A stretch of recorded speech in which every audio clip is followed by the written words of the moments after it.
وامین یەکێکتر لە گفتوگۆکانمان گفتوگۆکەین لەسەر نرخی مریشک و کەڵگە پەلەوەریەکان ناوبەناو مریشک زۆر رابەزێتە خوارد 2000 و جاری وا هەیە تر نرخەکەی بەرزەبێتەوە کیلۆیەک مریشکە چێتە 5000. ئەم جیاوازیە بۆ ناتوانرێت لە حدێکان نە خاوەن کەڵگە پەلەوەریەکان داواجینەکان زەرمەند بن نە هاوڵاتیش بە نرخێکی زۆر گران بیکڕێت حدێکی وەسەط بێ. گفتوگۆکەین لەگەڵ بەڕێز وەسی ساڵح بازرگان و خاوەن کەڵگەی پەلەوەری کە ڕاستەخۆ لەگەڵمانە کاک وەسی سڵاو لێ بێ بەیانیت باش پێمان بڵێ بە دیاریکراوی گرفتی کەڵگە پەلەوەریەکان چییە؟ سەلاو ڕێز بەڕێز سوپاس دەکەین بۆ ئەو دەرفەتە کە بۆمان درایە. بەڕاستی ئێمە کەرتی پەلەوەر کەرتێکی تایبەتە، هیچ یارمەتیشی لە حکوومەتی کوردستان و هەرێم و حکوومەتی مرکزیمان نییە و لە جیاتی دەستخۆشی لە کەرتەکەمان بکرێ. بەڕاستی دژایەتی زۆر لەگەڵمان دەکرێت لەبەر ئێمە بەڕاستی کێشەی گەورەمان پیاوی شیاو لە جێگای شیاوی ئێمە دەمانەوێت ئینسانێکی تەخەسوس بێت لە ئیشی دەواجن کە بزانێت لە پەلەوەر تێبگات بێت بۆمان کێشەکان هەڵکات. ئێمە تۆ باسی جەناب باسی سعرت کرد، ئێمە صاحب ئەو پەلەوەرانە و شێتکارە ئێمە بەمان ناخۆشە زۆر سعری بازار بیتە 5000 لەسەر هاوڵاتی گران بیت و بەس بەرامبەریش نامانەوێت بیتە 2000 و 1500 ئەو دەوازنانە هەمووی قەپات بکرێت و کەس ناتوانێت تریشی خۆی بکات. کاگویسی لە نرخ دواتر قسەی لەسەرەکەین، بەڵام بە دیاریکراوی گرفتە سەرەکیەکان باسی لە سەپۆرتی حکوومەت کرد، پاڵپشتی حکوومەت کرد، پاڵپشتی نییە. ئێستا ئەو پێویستیانەی کە ڕۆژانای کڕن بۆ کێڵگە پەلەوەریەکان چی نرخەکەیان چەنە، لە کۆوە دێن، ئایا بەرەمی ناوخۆن، بەرەمی وڵاتانی ترن؟ بەڵێ بەڕێز ئەو ئەشیای بڵێن ئەوەی داخل مەعمەل ئالیکە بێت هەمووی لە دەرەوە بۆمانیێت، یعنی لە زڕەیە لە سۆیە لە پرۆتینە هەمووی لە دەرەوە بمانێت. حکوومەتیش ئەوە نییە زەریبەیەکی کەم وەرگریت لەو شتانە کە ئێمە کە تەکلیفەی چێلۆ مریشکە تەکلیفەی کەم بکات بۆ هاوڵاتی کە بفرۆشین، زەریبە لەسەرمان زیاد دەکات. معدل هەموو ساڵ زەریبەی تعریفەی لەسەر هێلکەی تەفقی زیاد دەکات، هەموو ساڵ ئیترەوانە هەموو لە دەرەوە دێن. یعنی کێشەی گەورەمان ئێستا ئێمە لە تورکیا تەنی ئالیک بە 400 دۆلارە، لە کوردستان بە 650 دۆلارە. یعنی فەرقێکی زۆر هەیە، ئیتر کێشەی زۆر بۆمان هەیە کە یارمەتیمان نادەن لەو ئیشە. حکوومەت هیچ تەعاونیی نییە لەگەڵمان بۆ کاکەمکردنەوەی نرخی مریشک لە بازار. باشە ئەی کاگویسی بۆ ناوبەناو نرخەکە زۆر دادەبەزێ و ناوبەناو نرخەکە زۆر بەرز دەبێتەوە، یعنی ها حەدی وەسەتان نییە، حەدی وەسەت زۆر کەمە. بەڵێ بەڕێز ئێمە زۆر محاولەمان کرد لەگە وەزارەتی کشتتوکاو لەگەر جەماعەتی جەمعیە ئەوانەی کە بڵێن سعرێکی سابت دانین بۆ مریشک، بەس بەڕاستی ناکرێت، ئیشەکە عملی نییە. ئێمە بازارمان بازاری تایبەتە، ئیتر قانونی عەرز و تەلەبە.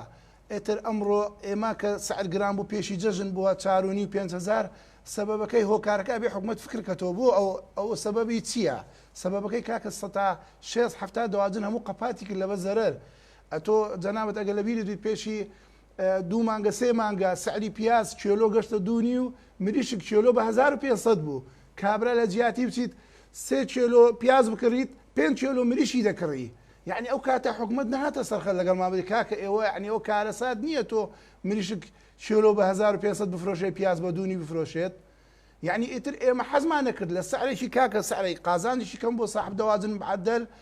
بەس ئەتو تەکلیفەی بۆم کەم کەەوە من لەگەڵتم. ئێستا تەکلیفەی حالەتی 5000 ڕەوایە کیلۆی مریشک ڕەوایە بۆ ئەمڕۆی بازاری ڕەوانیە بە 5000 بێ بۆ نمونە 5000 بە من لەگەڵی نیم و زۆرە و گوناحش بۆ هاوڵاتی بە 5000 بفرۆشرێت، بەس گوناحە بۆ صاحب پەرەوەریش بچیت مریشی خۆی بە 1500 بۆ 2000 بدات کە لە بەچەند زەرەر ناکەن 500 دینار زەرەر دەکەن. ئێوە بەچەند زەرەر ناکەن؟ ئەگەر لە 3000 بیت لە 3000 لە 2750 تا 3000 سعرێکی معقولە بۆ صاحب قاعە و بۆ هاوڵاتیش. یعنی ئێستا لە زەرەران کە بە 2600 دینارە. ئێستا ئەمڕۆ دنیا بە 2000 و بەڕێز، یعنی بازار ڕۆژ بە ڕۆژە لەگەڵی ئێستا بازار جملە من باسی جملە یەکەم باسی مفرد ناکەم بە 2.7 باشە. بەڵێ یعنی ئێستا لە زەرەران خاوەن کێڵگە پەلەوەریەکان ئێستا ساحب هەمووی زەرەرە ئەوی بڵێ قازان دەکەم حاشە قسەکەی وانە هەمووی ئێستا حالی نەزەرەر ئەمە لە حاڵەتی ڕەوایی کە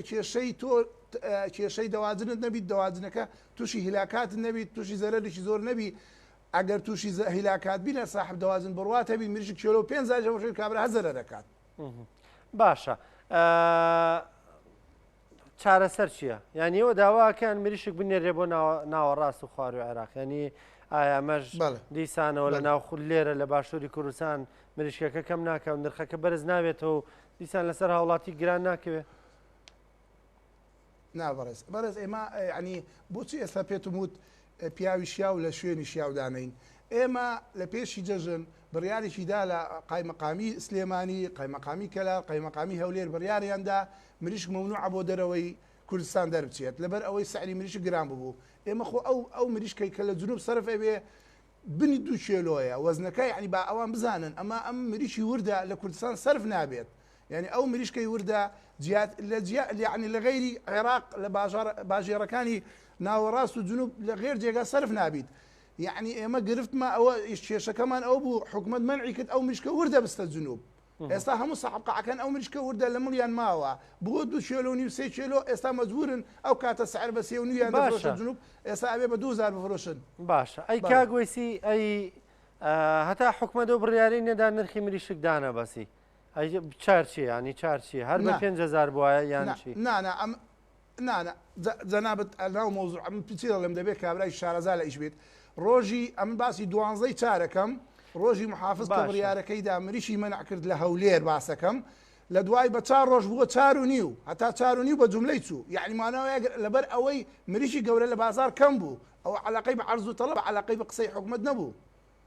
ئێستا دوای جەژن کە عەرز زۆر بوو دابەزی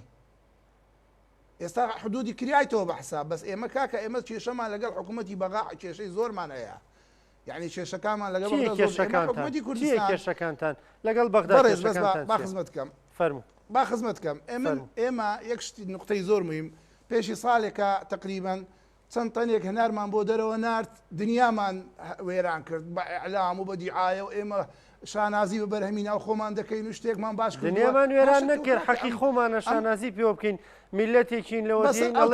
ئەڵین مەسینەمان لە دەرەوە بۆ دێت پارچە کلێنسمان لە دەرەوە بۆ ئێستا هەنارمان ناردووە لە ئەوروپا نمای شەکرە حەقی خۆمانە ینی ئەویان حەقیان پێ بدە خۆزگە مریشکی پەلەوەرگەکانی خۆشمان لە ئەمریکا بووە لە بەرازیل بووە لە تورکیا بووە بەنانە تۆم مریشی خۆمانش عینە بەرهەمی ناو خۆیە ئای خۆ تۆ من ئەمریشی نەمە بەسم ئەڵەمی ئێمەش بچوایە بۆ ئەوێ مە بەسم و ینی بمان ناردای بۆ ئەوێ وەکو هەنارەکان حەزمان لێیە بەڵێ خۆی حکومت لە جیاتی بۆمان بازار زیاد کات ئێمە بازار تەسەکەکاتەوە تووشی زەرەرمانەکات ئەبێ بازار بۆمان زیاد کرد کاکە ئەو مریشکەمان بۆ نانێری بۆ ئێران بۆ نانێری بۆ سووریە بۆ موافقە نادەی بچیت بۆ غێر دەوڵەت بۆ ئیمارات بۆ خەلیج ئێمە لەگەڵ ئەوەینە ئەو مریشکەمان کاکە ئەوە ئەگەر زیادی لە تاقەی خۆمان هەیە بۆ پێویستمان بە بەغدا و محتاجی بەغدابین هەڕۆژ لەسەر قەزیەی سیاسی ئەوەی مریشک بۆمان کێشە لە مریشک دروستکەن. باشە کاگوێس یەک مەنی پرسیارێکی منطقی مریشک بۆ بوو بە 5000 لەبەرەوەی خستنە ڕوو کەم بۆیەوە لە نێو بازاڕە ینی ئێوە زەمانیەوەکەن کە نرخەکەی وەکو ئێستا بێ و لە 2600 500 750 بگا بە دەستی هاوڵاتی بە 3000 بگاتە دەستی هاوڵاتی ئەگەر دەرگاکانی سنوورەکانی ژواڵا بکرێ و دەرگای خوار و ناوەڕاستی ژواڵا بکرێ بۆ ئێوە یانە لە ناوخۆ لای خۆمان هەر بەم نرخە خەڵک دەستێکەوێ یان نا ئەچێتەوە 5000ەکە معلوم بێ بۆ جەنابەت خۆ جنوبیش ئێستا ئەوانش مەشروع و پرۆژیان زۆر دروست کردیە ئەوان ئێمە سعر ڕسمی لە بەغا دەرەچێت کە سعر لە بەغا دەرچوو ئەگەر لە بەغا بووە 2000 ئەتۆ ئەبێ مریشک مەجبوری لێرە بە 1500 بفرۆشی بەدەست خۆت نییە یعنی بەغا حکمی عێراق هەموو دەکات سعری بەغا هەموو لە بەغدا سعر دەرەچێت سعری مرکزیە کاکە عرض و طلب لە بەغا ئەوانش لای خۆیان دەوازن زۆرە ئەوانیش عرض و طلبە لەکنە خۆیان علاقەی بە ئەو ئێمە نییە یعنی تۆ بڵێ ئێستا ئەگە مریشک لە بەغا زۆر بیت بەخوا مریشک لێرە یەک مریشک بەدەست نەکەویت هەر مریشک هەرزانە لێرە. باشە کاگوێس ینی بۆی بگەینە دەرەنجامێک لە بەرنامەکە کێشەکانی ئێوە بەچی چارەسەرە بێ ینی بەچی نرخێکی تا ڕادێک ناڵم جێگیری یەکجاری بەڵام نرخێکی معقول وەکو کورد دەڵێن نەشیش بسووتێ نەکەباب ناوڵاتی زەرەرکان نە ئێوەش زەرەر بکەن نە خەڵک دەواجیندا بخاو نە خەڵکیش مریشک بە 5,000 بکڕە. بەڵێ ئێمە زۆر جار پێشنیارمان کردێ بۆ وەزارەتەکان کاکە وەرن لەگەڵمان دانیشتن لە زنەیەکی اختصاصی ئیشی خۆمان بیت کاکە کە بزانی تۆ تەکلیفەی مریشک چەند تەکلیفاکە لەسەر خاوەن پلۆژ خاوەن دەواجن بێن دانیشن کاکە سعرێکی دانن معقول ئێمە نامانەوێت نە 5,000 نامانەوێت 2,000 کاکە سعرێکی 3,000 دانن سابت بێ بۆ ئێمە بۆ هەمووی کە بەدەستی دەکەویت بەس ئەمە حکومت نایەتە سەرخەل لەگەڵمان حکومت ئەڵێ ئەوەیشی کەرتێکی تایبەتن کاکە مادام کەرتی بۆ ڕێگالم دەگری کە من مریش بۆ جنوب بنێرم جەنابی وەزیر لەگەڵتان یارمەتیم نادەی لە هیچ جەنابی وەزیر لەگەڵ پێشی جەژن لەگە خاتون بێگەر دانیشین بەڕاستی ئەو تاکە نەفەرە ئێستا لە حکومت لە خاتوو بێگەر تاکە نەفەرە ئێستا بکە پشگیری داواکاریەکانمان دەکات حتا ئەو شەویش لەگەڵمان قسەی کردووە ئەو لەگەڵمانە ئیتر ئێمە لە ئاینێکی فترێکی کەم ئیشاڵا لەو هەفتەی بێ دەچینە بەغا کێشەمان کاگە کێشەمان گەورە لە بەغایە ئەو وەزیری کورتتوکاڵە تەبان نەبێ پشتیوانی تام بکە ئەو وەزیری ئەو لە دەردمان دەزانیت ئەو دەزانی کێشەمان چییە ئەو دەزانی چەند ساحب دەوازن قەپاتی کردووە ئەوە کتابی وەزارەتی زراعی عێراقە کاکە کتابی دەرکردووە وەزیری زراعی عێراق مریشی کوردستان بە تەهریب حسابەکات یعنی هەموو ساڵ هەر کابینەی نوێ وەزارەت دروست دەبێت وەزیری نوێ یەکەم بڕیاری مریشی کوردستان قەدەغەیە و بە تەهریب حساب دەکات یعنی ئێمەوە 10 ساڵە زەریبەی ئەو کتابە دەدەین ئێستا تۆ بڕوات هەبیت صاحب دەوازن خاوەن دەوازن مریشی لە زاخۆ هەیە مریشی پێڕادەگات ئەزانی بەشوێ دەبات تا بەغا ئەینتە هەولێر لە هەولێرە باتە سلێمانی باتە عربەت کفری و کەلار ملیۆن نیویش ئەداتە ڕەشوە بۆ سەیتەرات هەتا ئەو بەرهەمەی خۆی بگەینتە دەستی هاوڵاتی جنوب و ئیتر دەستی لە سەڵدەریتی مەمنوع ئەو قاچاغە ئەم بڕیارە پشتی کەرتی دەوازنی کوردستانی تێکدایە شکاندیەوە چەند ساڵە کەس نایەتە سەرخەت بۆ مانچارێکی لەو بڕیاری حکومەتی عێراق بکات ئەوان ئەڵێن ئێمە ئەو بڕیارماندایە بۆ مەسلحەتی دەوازنی عێراق ئەی باشە ئێمە بەشێک لە عێراق نین ئای ئێمە خاوەن دەوازنەکان ئێمەش عێراقی نین ئەو پرسیارە لەوانش بکرێت سپاس بە زانیارەکانن بە هیوایەوەی کێشەکانتان چارەسەر بکرێت وەکو وتمانەوە دیسانەوە ناوڵاتی مریشکی بەگران دەستکەوێ و نە ئێوەش ناچار بن داواجینەکانتان کەڵگە پەلۆرەکانتان دابخەن بە هیوای گەشتە چارەسەرێک سپاس بۆ ئامادەبوونت بۆی وتەکانت.